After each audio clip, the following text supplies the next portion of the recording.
Welcome to the AMAI, where we Yes, look sir. at AI stuff every morning. Uh, I sent Justin this video and it's 38 seconds, so he can go ahead and watch it live and then we'll talk about it. Love it. Let's check it out. Copilot Pro.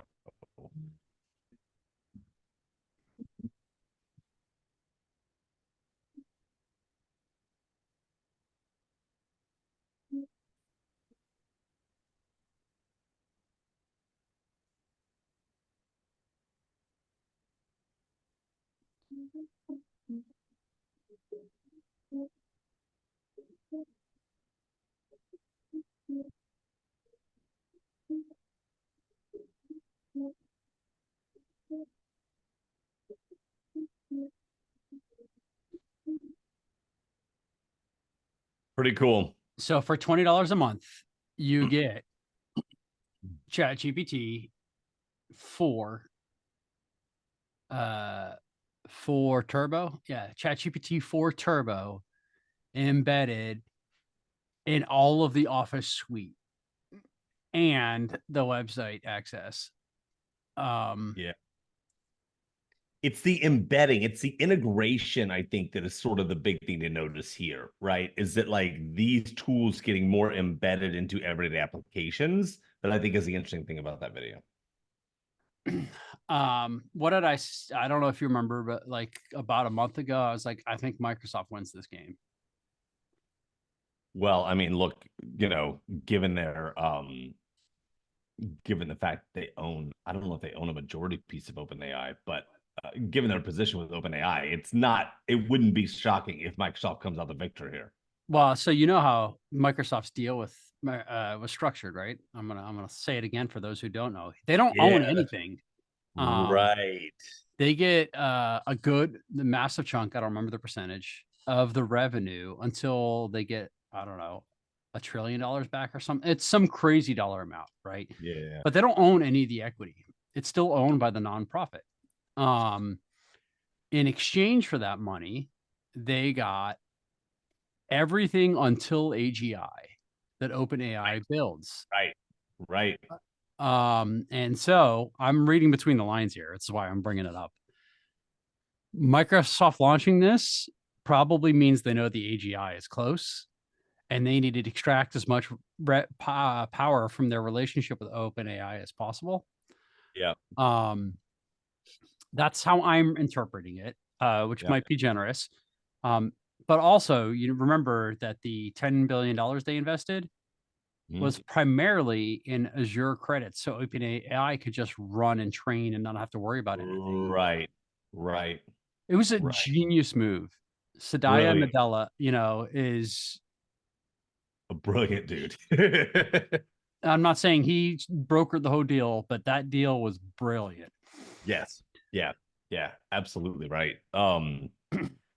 It's interesting, I mean, it's also we've talked about this quite a bit, but like it's interesting how Microsoft has that set up, everything up until AGI, because the definition of AGI starts to become really important here, right? Oh, and I'm sure it's laid out really well in the contract.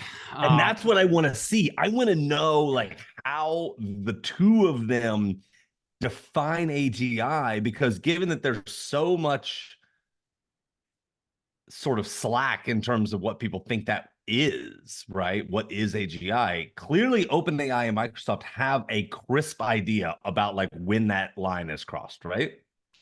you would think so. You would think so. So Yeah. yeah. Um, I think it's really cool. I think everything's really cool. I'm an easy nerd to please, right, when it comes to these things, but um it's a beautiful day in the neighborhood. A beautiful day in the neighborhood. Also, by the way, I sent you something yesterday I that saw that. I saw on Discord, and that was a headline I saw that said that Google's new LLM doctor, one that they had trained specifically around medical stuff, um, is right way more often than a real doctor, 59% versus 34% top 10 accuracy. I mean, this is I think we talked about this last week, right? I mean, I think the writing is on the wall here in terms of where this ends up going from a medical standpoint. I think we have like this romantic, quaint notion that like human doctors are the only ones that have the nuance and the ability to really actually diagnose and treat other humans. And I think like we're going to find out that is absolutely not the case. So what we know in product management is data rules all. The what? Data rules all. Data rules on.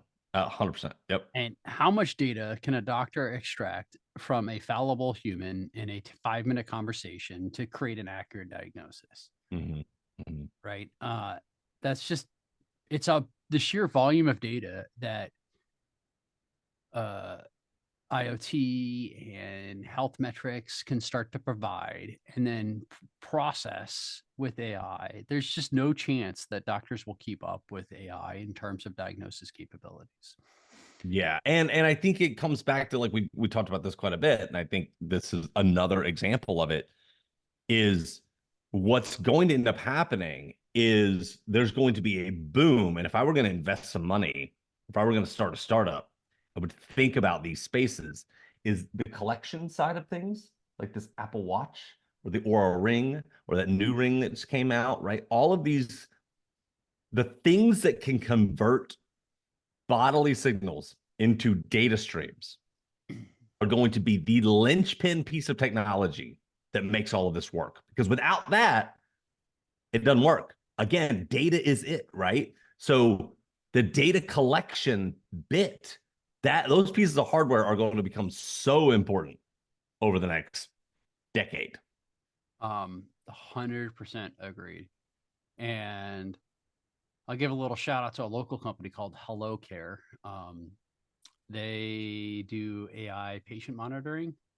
Uh, Mm, so I just bringing this around because I talked to them at one point, and yeah, so they have a video camera in the room and it tracks the patient, and then you can obscure it, so it's just a stick figure if you're worried about privacy.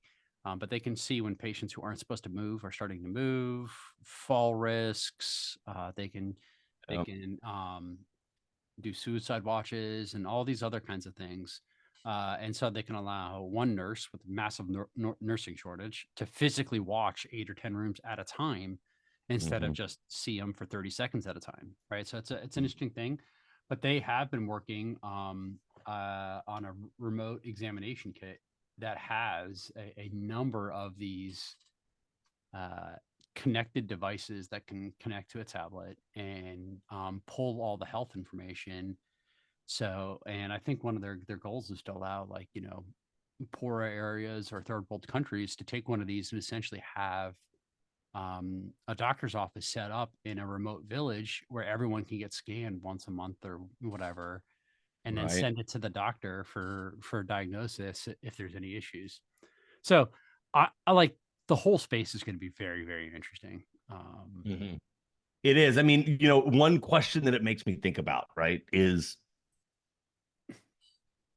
the barrier, are we going to get to the point, like thinking about like where in the system is the slowdown, right? Where is the thing that is the limiting factor? So, and let's again talk about medicine and talk about disease, right? So let's take some complex diseases like cancer, and other things that like are responsible for a lot of people dying every year, right? Is granted, like given that we now have LLMs and given that the AI and we're moving toward AGI to where sort of computational reasoning is becoming much easier and much more prevalent, is the fundamental blocker in terms of curing diseases like this just data? Is the idea that if you can get enough data and you can get it clean, you can get it in the models, you can end up solving these problems. A But 100%. I mean, just look at the materials research Google was doing, right? Now, just apply that to medicine. mm, And we all know that like customized medicines are orders of magnitude more effective than generic medicines, unless say yep, cancer treatments. But they're expensive to build, they're expensive to research, right? They're all of those things. when AI can just, I think the biggest blocker to technology right now is chips. We need the chips to be 100 times more powerful with 100 times more bandwidth. Mm. Um, and that's like the exponential nature of the software is going to require an increasingly exponential nature of the hardware. So is the moment then is the singularity moment when quantum computing becomes viable in this environment? Quantum computing with AI and especially like AGI becomes kind of scary because they can just go off and do 1,000 tasks at once, kind of like a human brain. So Right. you have like that human-esque non-linear idea. Parallelizing. Yeah. Yeah. I I mean, right. So then the question is, how far away from quantum? 10 years? Are we that far? I I mean, quantum exists, right? But it's just Yeah, not mass market. right. Um, Because it's too expensive right it's now, too expensive. presumably. Uh, Yeah. what I think is really interesting is I'll let you Google this. HP created something called the machine, The and machine. the machine. If you type HP the machine, you'll find a link to it. I'm sure. Oh, a new kind of computer. Interesting. And Okay. and this was I want to say circa 2000. I'm gonna find the date so I don't sound like an idiot. Yeah, like 2012 to 2016 ish. Okay. And they were working on this concept, and it was essentially I don't know how to say this, an ass ton of memory. And it's kind of like Apple's, all the memory is available to everything. Mm-hmm. Uh, where they were working through this with like photovoltaics because they wanted things to go like zero lag between everything, right? Like as fast as possible. And I think they had 30 320 terabytes of memory associated with attached to the chips. Um, and with you're gonna love this, with potential to scale to 32 zettabytes Of of memory? memory. What? Yes. How do you even make a chip that is 32 zettabytes of memory? I don't You even don't understand it. it's like a lots of attachments. So a lot of it was talking about the bridge, right? The bridging of memory to, like, there was a lot of work being going into the tunnels. Um Right. To get to the physical storage. yeah, and Right. so it was like this super interesting architecture. I can't imagine that what would happen if you gave a server with something like 16 zettabytes, a zettabyte, right, of memory, One, a one half zettabyte. a half zettabyte, right? Like, which that's crazy. It, It's a crazy amount of memory.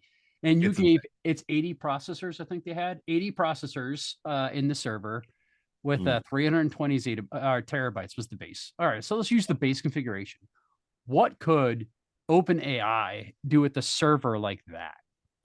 I mean, stop. Yeah, it's insanity. I mean, we had beefy servers when I was working, and I think our servers topped out at around 1 or 2 terabytes, or not Yep. 1 or 2 terabytes of memory. Does that sound right? Yeah, yeah, somewhere around there, which is a lot of memory. And guys, that's a lot of memory. And so like 320, and those were like four processors, maybe eight. It's just mind blowing. It's just mind blowing.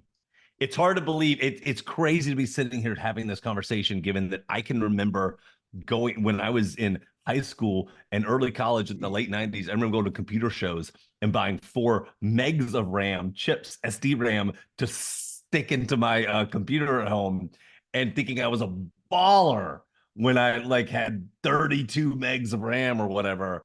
It is insane how All much right. it's grown. All right. So I'm gonna pull up this presentation. This is an old presentation. Okay, just to give you an idea, I posted this on SlideShare. If I can find my mouse, it's over here. I posted this on SlideShare in 2017. I think I gave this talk in 2016 or 2017. Okay. So you're going Yep. to you're going to chuckle at this, right? So um, the future of engineering and the disruption of maintenance. Okay. So this is an old presentation. I'm just clarifying that, right? Mm-hmm. So by the way, past and present, evolution of the computer, ML, AR, and IoT. Shocking how much I love this stuff, right? Past and present. So 2.6 million years ago, we had a stone. It took us approximately 2,597,000 years to go from stone to bronze, and then 2,000 years to go from bronze to iron. Mm-hmm. And then, oh, these stupid. Um, then in 1771, we had the first steam trolley. The pace is going to just blow you away when you see this. Right? That's what people aren't ready for, is the rate of change. So Just 17 can't wrap your head around it. steam trolley, right? And then in 1870, there was the first gasoline cart. And then the Model T, 15 million of these were sold in 1908 to 1927, right? The first engine only produced 20 horsepower, right? I want to clarify, like everything changes. A Model T Ford cost $850 in 1908, which is approximately 21,574 in 2017. Well, in 2017, 47 years later, this Mustang costs $25,000, which is only $4,000 more than inflation. But it now gets 18 to 27 miles per gallon, which is a gas mileage increase of 35 to 100%. It gets 300 horsepower, which is an increase of for 250%. Air conditioning. It also adds air conditioning, anti-lock brakes, stability control, front, side, overhead, and knee airbags, security systems, and a 5-star crash rating, which none of the other ones had. Yeah. If you go back just 40 years or so, the 1970 Mustang, this is what we're comparing it against. It had 120 horsepower and 20 miles per gallon, and it was 17,000. So the 1970 Mustang was actually cheaper than the Model T when you account for inflation, even though it was better by a factor of, it had 6 times as much horsepower as the Model T, right? So like, all right, you're going to love this quote. This is like such a disingenuous quote. If GM had kept up with technology like the computer industry had, we'd all be driving $25 cars that got 1,000 miles per gallon. This is what Bill Gates said one time to the CEO of GM, or said it somewhere, and the CEO of GM quipped back, yeah, and we'd all be on the side of the road with blue screens of death.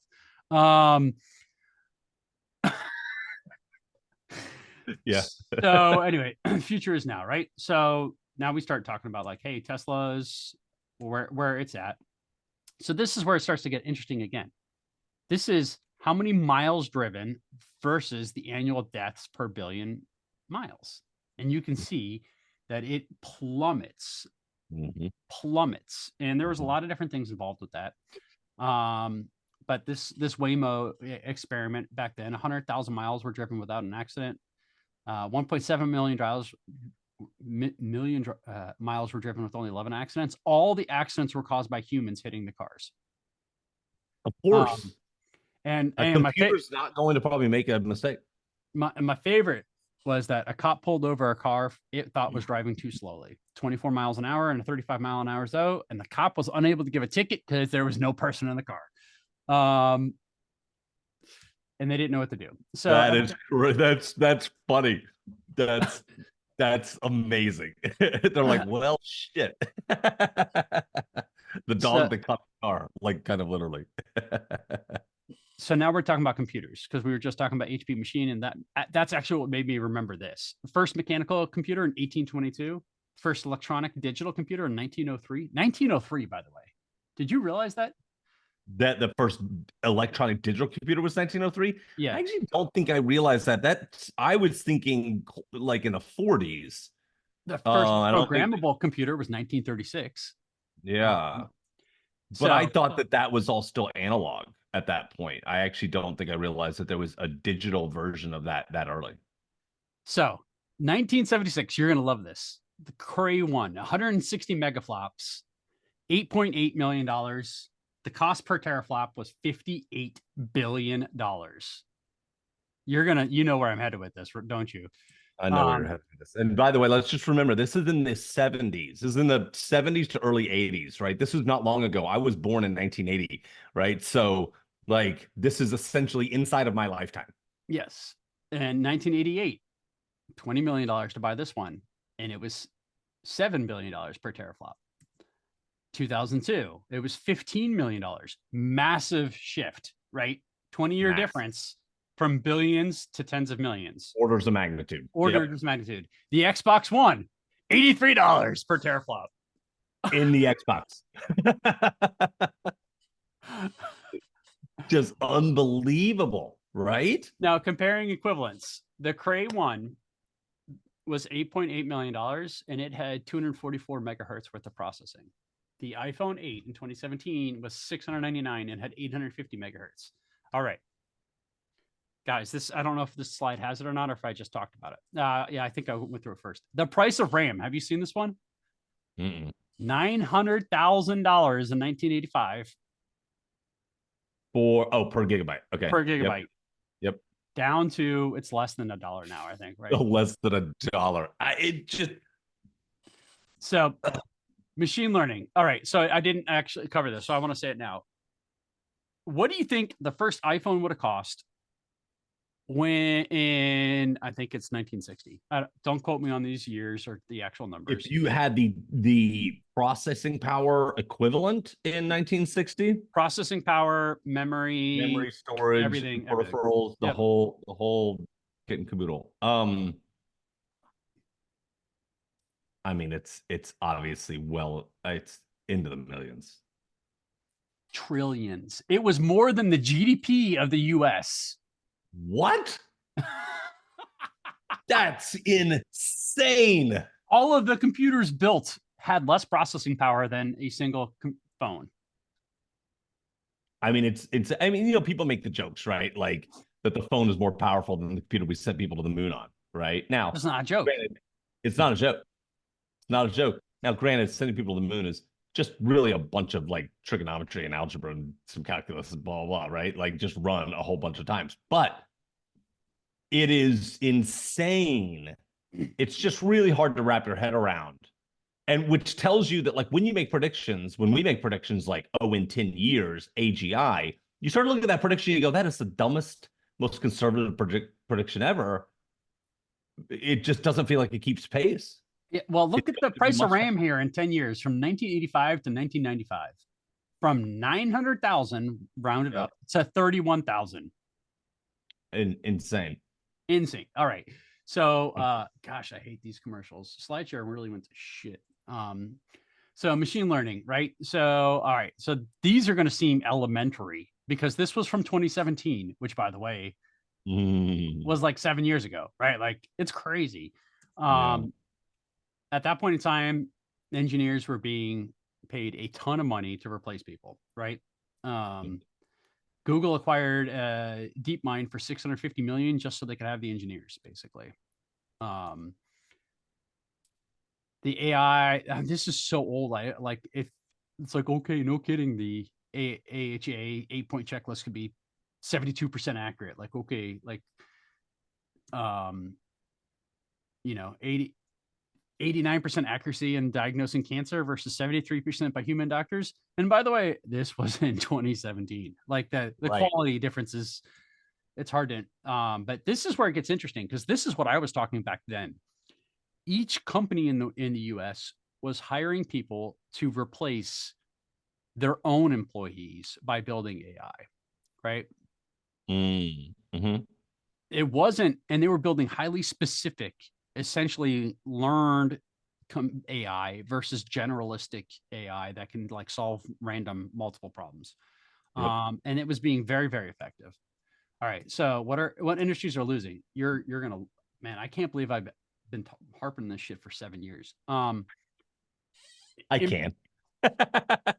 Okay, I'm a nerd. I mean, I believe this presentation. I probably had 800 hours of research into it. Employment in agriculture versus the GDP growth in the US, right? Yep. So our employment plummets, our GDP growth grows. Okay, so people aren't working in agriculture. Uh, Right. The GDP is now made up in kind of more industrial yeah, uh applications. Yep. sure. So 3.2 million farmers, lettuce weeding robots now are cheaper than human labor. All right. So like Yep. obviously that was again a long time ago. Farmers are turning to AI to grow better crops. Mm. They can scan it and figure out when they should pick up the particular fine. Manufacturing. This is a fun fact. Where does the US sit in the world on manufacturing? It's talked about every election cycle, right? We got to be terrible. Yeah, I mean, I'm gonna say I assume in the top 10, but probably near the bottom of the top 10 is gonna be my Number guess. two. Number two. Number two behind China. 20 million Americans worked in factories in 1980. Okay. And let's take a look at our manufacturing employment. Oh man, it plummets. But Wow. Yeah. manu- Wow. manu- Look at that. manufacturing output has continued to increase. And by the way, this is old. Manufacturing output in the US has again increased, and we have Mm. less employees working in there. What I heard a joke about the Tesla factory has 3 employees, and two Oh of them, yeah, I think I did hear something about that. Yeah. yeah, and 2 of them are janitors. That's the Yeah. joke. Amazing. Automated factory, right? 60 robot arms working 10 production lines with three Yeah. humans monitoring the robots. They replaced 650 workers, went down to 30, and the defect rate also dropped by 400%. Mm. One robot can manufacture 2,400 shoes in an 8-hour period instead of 200 employees. Yeah. Again, these are old stats too, right? Like 7 years is ancient. Right, Ancient. right pick was mind blowing when it came out.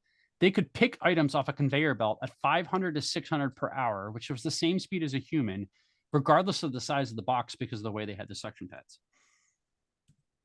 Oil and gas. Hey, check this out. Look at the rig count in the United States versus the number of employees. Yep. Wow. Truck drivers. Did you know this? Look at the most common job in 2014 in every one of these states.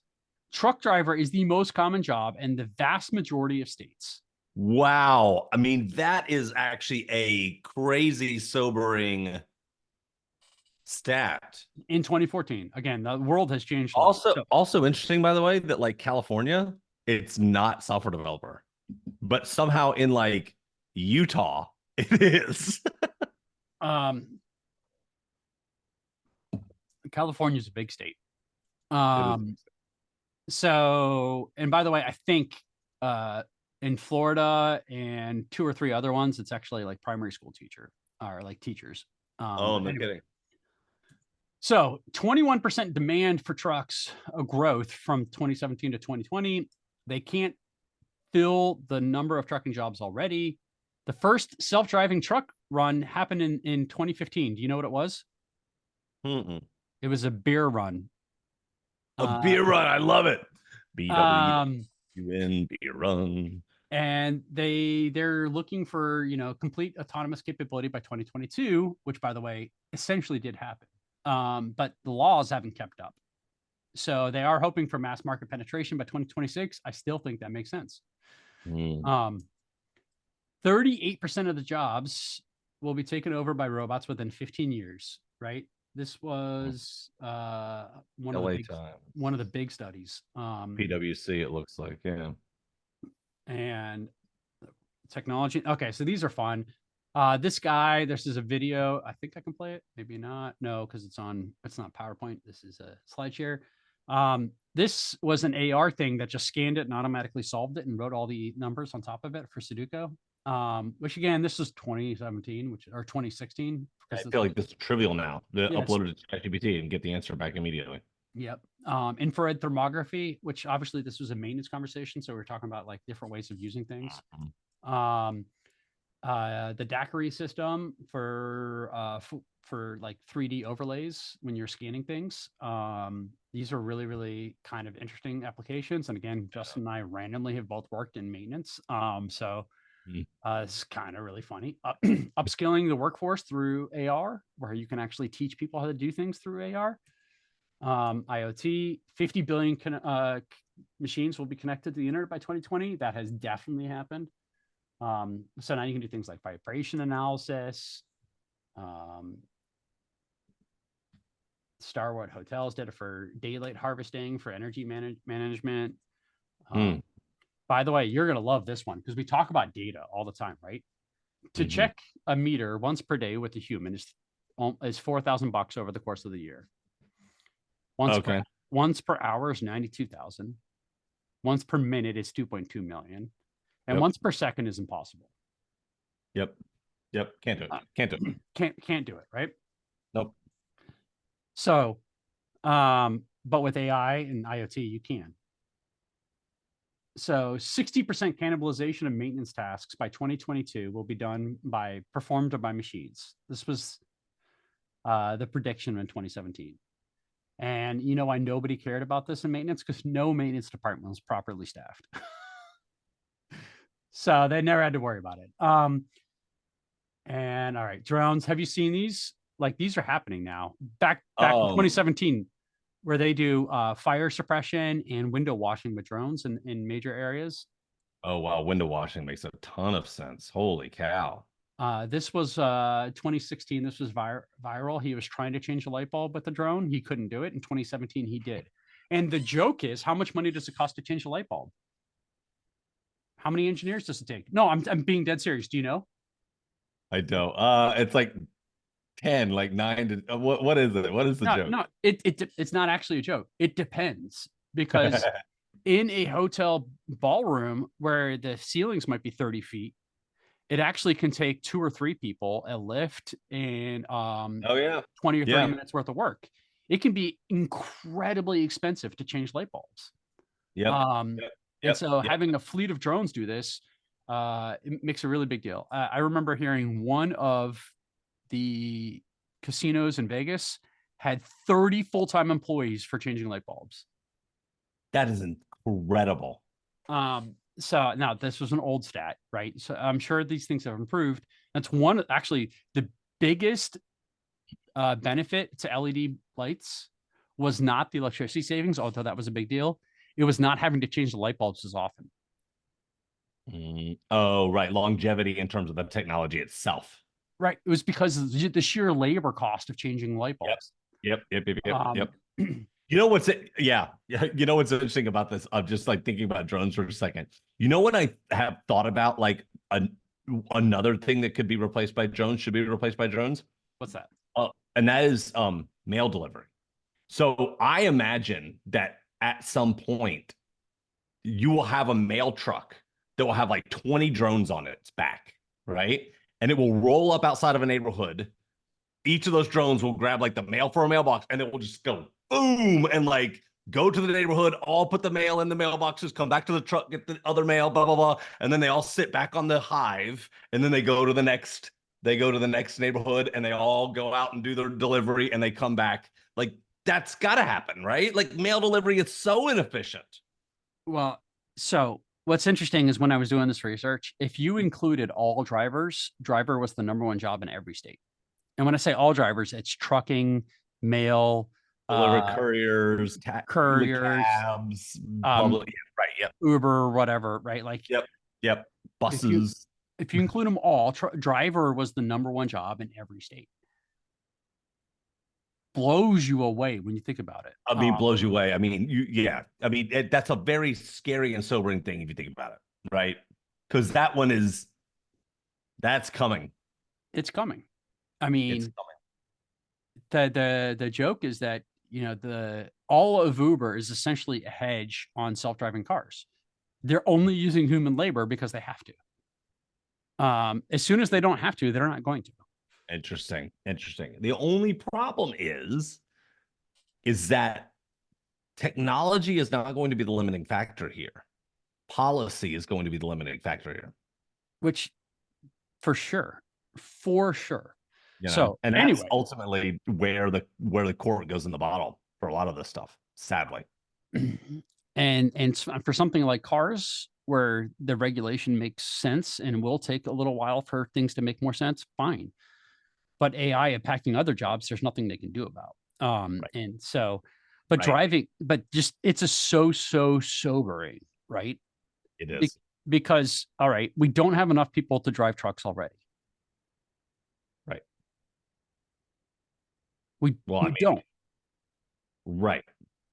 So what do? We hamstring the economy because we don't have enough truck drivers, or We uh, find a better way to drive the trucks. we find a better way to drive the trucks. It will happen. It's not a matter of if, It but will when. happen. Yeah. It will happen. Absolutely. You know what's interesting about like looking at these charts and something else I think about, and this is probably actually a metric that is measured and talked about, but I don't know that I've ever heard of it. Maybe I have and I'm forgetting, which is, we always talk about GDP, right? The total output of a country, right? In terms of top line. But I think what's interesting is that I am much more fascinated by GDP efficiency. How much money is generated by the average citizen, right? Because that's what all of these charts show, right? Fewer people with more productivity. And so GDP efficiency is actually probably the competitive metric, not just GDP itself. So let's take a look. I look off my screen an awful lot when we're talking, and the reason for that is because I'm always trying to find things. So this is the GDP per citizen in the Okay, great. U.S. Yep. So there it since is. There it is. Yep. 1987. Per capita. Yep. Uh, And look at the increase since 1990. Is that 97? this is 87. 87. Still 87 to go from $20,000 per capita to almost 5xing it. Almost 5xing it. Well, so we're at 2023. So we're at Oh, I'm sorry. Oh, that's a projection. That's a projection. Got it. but I wonder when was this made? Because okay, 2023. So they have look at the inflection point. I actually something super um interesting about this chart. If you look at the inflection point, and this is obviously to some degree with the benefit of hindsight, but right there in 2020, 2021, where we would argue that like LLMs, I mean, LLMs weren't quite where they are today, but AI starts to pick up pace right here. Look at the slope of the curve, how the slope of the curve changes. It changes dramatically when it hits that 2020, 2021 inflection point. and it's going to change more. It's like Yeah. it's going to change Yeah. more. That's Yeah. fun. Another site, if you guys are all real nerds, is Our World in Data. Have you ever been there? Yes, I have been to Our World in Data. It's It's probably awesome. one of my favorite sites, and you can Yeah. just look up everything there. And maybe we'll do an episode on Our World in Data. I But like it. I think that probably makes for a good stopping point. We talked about AI, and then I went down a trip down memory lane for a talk that I gave professionally a long time ago. And But it still is equally eye-opening today as it was 7 years ago when you I, gave that talk. but I mean, that was, by the way, the small version of the presentation, because there's another one that has like the original computer, like drive where they're holding the thing and it's like the size of a house, and it was like 50 megs or something, 20 Yep. megs. And then it's like, hey, by the way, this is 512 gigabytes. And it was $20. Really so dumb. Really so dumb. It's incredible. All right. Thank you guys, and All right. have a good day. We'll talk to you guys soon.